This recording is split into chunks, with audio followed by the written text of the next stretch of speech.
You just picked up a coffee. You walked to the counter, tapped your card on the machine, and a screen appeared. It was not a cashier. It was not a human being of any kind.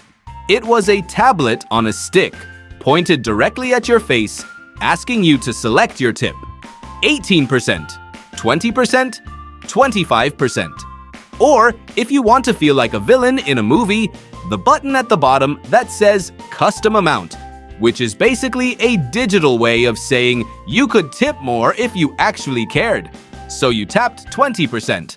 For a machine that poured your coffee, that you carried yourself, that you are going to clean up after yourself. And as you walked away, some part of your brain whispered, "What just happened?" What just happened is one of the most sophisticated deployments of social psychology in the modern consumer economy. And the people who designed that screen knew exactly what they were doing. Let us start with the science of what that moment actually is. When the tip screen appears and rotates toward you, you are experiencing what psychologist Robert Cialdini identified in his foundational research on influence as social proof combined with reciprocity. The screen is not just asking for money. It is creating a social situation, a public one. There is a line behind you. There is a barista who may or may not be watching. And the pre-selected default, the one already highlighted in a slightly different color, is not 0. It is 18 or 20%. That default is doing enormous psychological work. Behavioral economists call this default bias. Research by economist Richard Thaler, who won the Nobel Prize for his work on nudge theory, demonstrated that when a default option is presented, the vast majority of people accept it without question. Not because it is the rational choice, because overriding a default requires an active decision, and active decisions require mental effort, and mental effort at the end of a coffee transaction that was supposed to take 30 seconds feels disproportionate to the stakes. So you accept the default. The machine wins. But there is something even more powerful happening beneath the default bias. It is something researchers call the audience effect. In a 2004 study published in the journal Evolution and Human Behavior, psychologists Melissa Bateson, Daniel Nettle, and Gilbert Roberts placed images of watching eyes in a university common room above an honesty box where people paid for coffee. When the eyes were present, contributions to the honesty box were nearly 3 times higher than when they were absent. 3 times. From a photograph of eyes. Your brain, at the deepest evolutionary level, is wired to behave differently when it believes it is being observed. And that tip screen, with its large display pointed outward and the person behind you in line able to see exactly what you select, is engineered to create precisely that feeling of being watched. You are not tipping the machine. You are performing for the audience you imagine is watching. And then there is guilt. Because the designers of these screens know something that takes a PhD in psychology to articulate, but takes approximately 0 seconds for any human to feel. There is an enormous asymmetry between the social cost of not tipping and the financial cost of tipping. Not tipping means potentially being perceived as cheap, selfish, inconsiderate. Tipping 20% on a $4 coffee means spending 80 cents. Your brain runs this calculation in milliseconds and concludes that 80 cents is a perfectly reasonable price to pay to avoid feeling like a bad person in public. Economist Yuri Gnizzi at the University of California, San Diego has studied this exact dynamic, which he calls moral licensing in commercial contexts. His research found that people will consistently pay small amounts to avoid negative self-perception, particularly in social environments. The guilt is not incidental to the tip screen design, it is the product.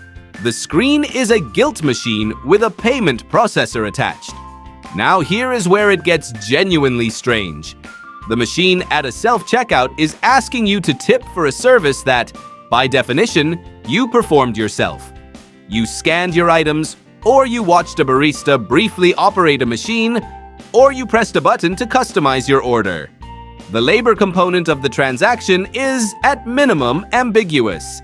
At maximum, it is you. And yet, the tip screen appears. Because the tip screen appears everywhere now. Coffee shops, juice bars, sandwich counters, ice cream stands, nail salons, hotel lobbies, airport kiosks. Everywhere a tablet and a payment terminal can be combined, a tip screen will eventually appear.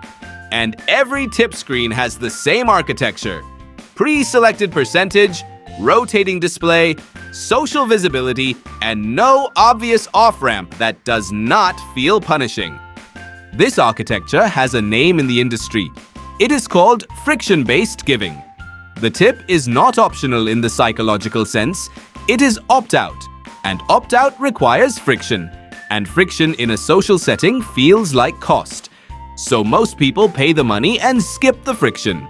The hospitality technology company Toast, which processes billions of restaurant transactions annually, published data showing that the introduction of digital tip prompts increased average tipping rates by over 15 percentage points compared to the old model of tip jars and paper receipts. 15 percentage points. From one design change. The money did not follow the service. The money followed the screen design. And here is the piece that almost nobody talks about. Where does the money actually go? For businesses with employees, the tip at a counter or coffee shop typically does go to the workers, and that is a genuine good. But at a self-checkout machine in a grocery store, or a kiosk at a fast food counter, or an automated vending system that presents a tip screen, the destination of that money is often unclear. Some businesses keep a portion of tips to offset credit card processing fees. Some add tips to a general fund that does not fully reach frontline workers. Some, in the case of fully automated transactions, keep the tips entirely. The tip screen does not come with a disclosure. It comes with a countdown timer and a pair of digital eyes pointed at your face. So what do you do with any of this? The research does not suggest that tipping is bad. Tipping in contexts where a human performed genuine service is a meaningful form of recognition and often a critical supplement to wages that are set below living standards. The issue is not tipping. The issue is that tip screens have been deliberately designed to trigger social compliance mechanisms, default bias, and guilt in situations where the conditions for tipping, namely human service performed with effort on your behalf, may not exist. The practical tools that behavioral economists offer are simple. Decide your tipping policy before you get to the counter, not at the screen, not with a line behind you. Before, a pre-committed decision bypasses the social pressure of the moment because the decision has already been made in the absence of an audience. If you decide you tip 20% when someone makes your coffee and 0% when a machine does, and you are operating the checkout yourself, that decision is yours, made in advance, and it does not require you to process guilt in public. You can also simply acknowledge what the guilt is. It is not a moral signal. It is a design signal. Someone built a screen to make you feel that way. The discomfort you feel when you see the custom amount button or the no tip option is engineered discomfort, not authentic shame. Naming it for what it is can be enough to break its hold. Because here is the truth at the bottom of all of it. You did not make those pre-selected percentages. You did not choose the position of the screen. You did not design the social visibility of the interface. You did not create the architecture that routes your guilt into a payment processor.